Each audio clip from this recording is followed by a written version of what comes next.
যাচ্ছ? কোথায় যাচ্ছ তুমি? বাবা, তুমি দার্জিলিং যাচ্ছ? তুমি কি করে বলতে পারলে?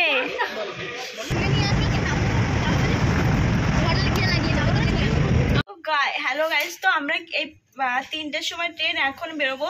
তো বাইরে প্রচুর ঝড় বৃষ্টি হচ্ছে, জানি না কি করে বেরোবো। আমরা পুরো রেডি হয়ে গেছি, এখন 12:30 বাজে, এখন বেরোবো। চলো।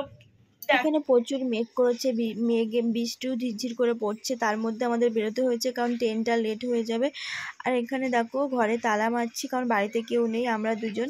তো তালা মেরে ব্যাগপত্র নিয়ে আমরা বেরিয়ে পড়েছি ঠাকুর। তো বৃষ্টি পড়ছে, তার মধ্যে ভ্যান নেই, পুরো রাস্তা এদিকেও ফাঁকা, এদিকেও ভ্যান নেই। কপাল খারাপ, তার মধ্যে দেখো বৃষ্টি পড়ছে, পুরো ভিজে যাচ্ছি, মাথা ব্যথা সব ভিজে গেছে। তো গাইস দেখো, এখানে আমরা ট্রেনে উঠে গেছি। ট্রেনে এত বৃষ্টি হচ্ছে, তোমাদের সাথে আমি ভিডিও করতে পারিনি। ট্রেনে উঠে গেছি আর এত বৃষ্টি পড়ছে, দেখো কি বৃষ্টি পড়ছে, অসম্ভব বৃষ্টি পড়ছে। আর আমরা ট্রেনে উঠে গেছি, এবার একটু করে শিয়ালদায় নেমে যাব। শিয়ালদায় ট্রেন ঢুকছে, এবার আমরা শিয়ালদায় নেমেও যাব। শিয়ালদা থেকে আবার 3টের সময় ট্রেন। আমরা শিয়ালদায় নেমেছি মনে হয় 1:30টার দিকে, 1:30টার পরে নেমেছি। তারপরে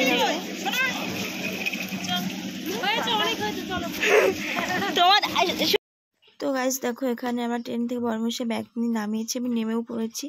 আর এখানে সবাই ট্রলি নিয়ে বেরিয়ে পড়েছে কারণ ট্রেন থেকে ট্রেনটা দাঁড়িয়েছিল।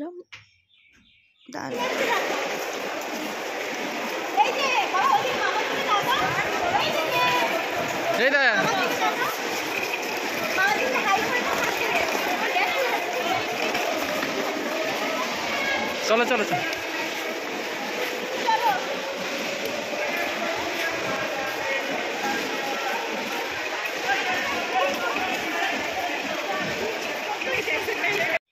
তো দেখো আমরা ট্রেনে উঠে গেছি, শিয়ালদা থেকে ট্রেন দিয়েছে, এটা দার্জিলিং এক্সপ্রেস দিয়েছে, আবার এটা শিলিগুড়ি নামবো আমরা। তো ট্রেনে উঠে গিয়ে আমরা সিট নিয়ে বসে পড়েছি, কিন্তু আমার বর্মশাই সিটটা অনেকটা দূর, আমাদের মনে হয় 3টে বগির পরে। আর ওদের এখানে সবার পড়েছে, ওই জন্য আমরা সবাই এক জায়গায় ছিলাম, এক জায়গায় বসেছিলাম, সবাই এক জায়গায় এক সিটে গুতুগুতি করে রাতেও ছিলাম।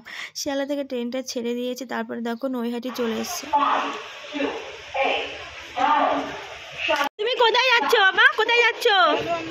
কোথায় যাচ্ছ তুমি? বাবা, তুমি দার্জিলিং যাচ্ছ? তুমি কি করে বলতে পারলে এটা? তুমি জানো আমরা পাহাড়ে যাচ্ছি না সমুদ্রে যাচ্ছি? বাবা কোথায় যাচ্ছি? আমরা কোথায় যাবো বাবা? বাবা কোথায় যাবো? আমরা দার্জিলিং যেতে, তুমি জানো? এই যে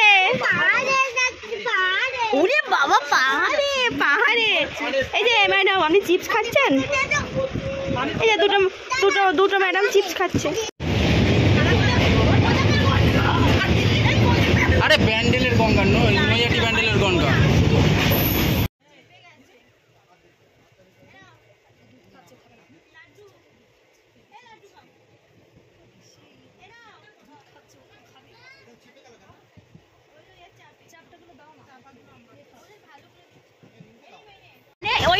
ওইদিকে এত ফাঁকা আছে, তার সত্ত্বেও আমার গুটিয়ে 4জন বসেছে। পেছনে লুকিয়ে আছে, দেখা যাচ্ছে না। এখানে আসো, এখানে সিট ফাঁকা, এখানে সিট ফাঁকা, কিন্তু সবাই এক জায়গায় পেছনে বসে আছে। কিন্তু বসে আছি কারণ এক জায়গায় থাকার মজাটাই আলাদা। আমাদের বাবাটা দেখো ঘুমিয়ে পড়েছে, কিভাবে ঘুমাচ্ছে।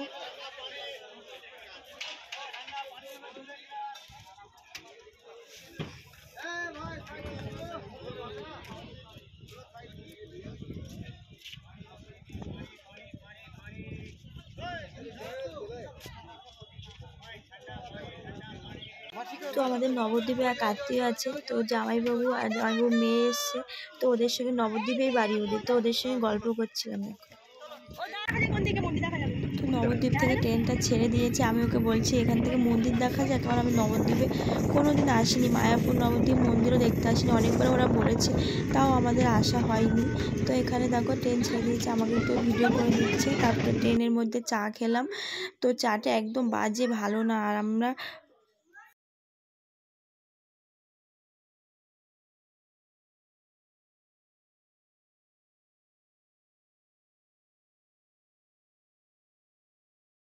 তো দেখো আমরা এই কেটলিটা নিয়ে এসেছিলাম চা করে খাওয়ার জন্য বা গরম জল করার জন্য। তো এটা নিয়ে এসেছিলাম, তো এটা কাজে দেয়নি। কপাল খারাপ হলে কি হয়, কপাল খারাপ কেন বললাম এটা, তো ওটা নিয়ে আসা হয়েছে, তো ওটা কাজে দেয়নি কারণ ওটা কি কেটে গেছে, তারটা পুড়ে গেছিলো, ওই জন্য কোনো কিছু করা হয়নি। তো আমার ট্রেনে ওটা ছোলা বা ঝালমুড়ি এসব খাচ্ছিলাম, সারাক্ষণ খেয়ে যাচ্ছে। আমাদের এক ট্রলি শুধু খাওয়ার এসেছে। ফাইনালি মানে স্বপ্ন পূরণ হলো, জলপাইগুড়ি আসলাম। কারণ কেন বলো তো, দেবের মুভি দেখতাম বা ভাবতাম যে জলপাইগুড়ি বা শিলিগুড়ি শুনলে একটা মনের মধ্যে মানে আলাদা ফিলিংস হতো। এখন সেটা ফাইনালি পায়ের তলায় বা ওখানে দাঁড়িয়ে আছি, আনন্দটা আলাদা বা মজা হচ্ছে, প্রচুর মজা হচ্ছে। তো আমাদের এখানে নামিয়ে দিয়েছিল 2টোর দিকে, 2টোর সময় নামিয়ে দিয়েছে। অনেকটা রাত, আমরা কোথায় যাব, তো গাড়িও পাচ্ছিলাম না, ওই জন্য পেপার কিনে ওখানে বসেছি।